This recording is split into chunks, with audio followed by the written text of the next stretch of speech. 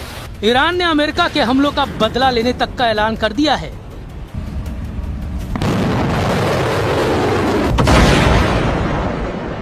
वही तेवर, वही तेजी, वही स्टाइल, धमाके दर धमाके, मिसाइलों के, रॉकेट के, फास्ट बोट का एक्शन, रेवोल्यूशनरी फाइटर्स का दबदबा। ईरान ने अमेरिकी गुरूर को फिर से तोड़ दिया।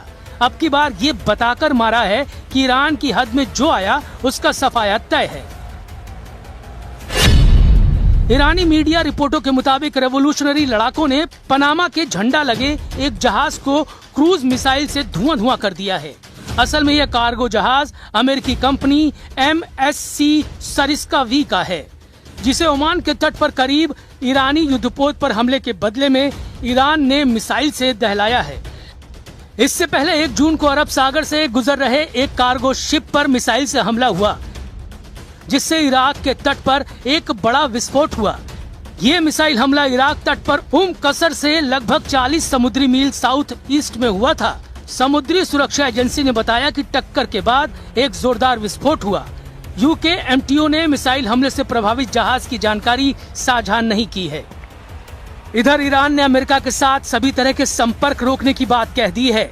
ईरान की सरकारी मीडिया तस्नीम ने बताया कि axis of resistance Hormuz strait के बाद अब लाल सागर के एंट्री गेट पर मौजूद बाब अल मंडेब स्ट्रेट को भी बंद कर सकते हैं। हॉर्मुज स्ट्रेट के बंद होने से दुनिया के कई देश गंभीर तेल और गैस संकट में फंस गए हैं। लेकिन अब अगर बाब अल मंडेब को वास्तव में बंद किया जाता है तो इसके विनाशकारी परिणाम हो सकते हैं।